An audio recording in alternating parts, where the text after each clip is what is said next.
Park దగ్గర Telangana IKP VAO ఉద్యోగులు మహాధరణ నిర్వహించారు. తమ న్యాయమైన డిమాండ్లను నెరవేర్చాలని డిమాండ్ చేస్తూ తెలంగాణ ఐకేపీ విఓఏ ఉద్యోగులు చేపట్టిన ఈ ధర్నాకు జాగృతి అధ్యక్షులు కవిత సంఘీభావం తెలిపారు.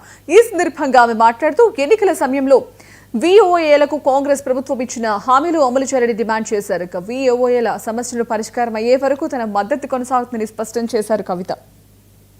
ఉండే ఆడబిడ్డలకు ఆలోచన చెప్పండి.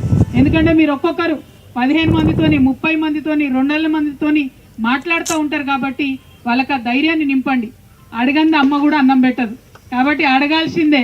ఈ ప్రభుత్వం మొండి ప్రభుత్వం ఉన్నది, మతిమరుపు ప్రభుత్వం ఉన్నది, మోసం చేసే ప్రభుత్వం ఉన్నది కాబట్టి మరింత బలంగా అడగాల్సి ఉంటుంది అన్న విషయాన్ని మా వివో అక్క చెల్లెలందరూ కూడా గమనించాలని ఈ సందర్భంగా నేను మీ అందరికీ కూడా విజ్ఞప్తి చేస్తూ, మరి ఇంకా చెప్పాలంటే చాలా ఉన్నది, చాంతాడంత కథ ఉన్నది, కానీ మీరు పోవాల్సిన దూరం కూడా చాలా ఉన్నది. కాబట్టి ఇవాళ మన వివోఏల గురించే మాట్లాడుకుంటున్నాం, వివోఏల గురించే అడుగుదాం. మళ్ళీ ఒకసారి నేను మీకు మాట ఇస్తా ఉన్నా, మీరు ఏ కార్యాచరణ తీసుకున్నా, ఏ ప్రణాళిక తీసుకున్నా మీ అందరికంటే ముందు వరుసలో నేనుంటా.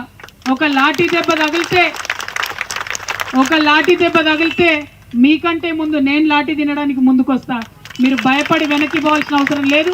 హక్కుగా అడగాలి, గౌరవం కోసం పోరాటం చేయాలి, ఆత్మగౌరవం కోసం పోరాటం చేయాలి, చేసిన పనికి సమాన వేతనం కోసం మనం నినదించాలి.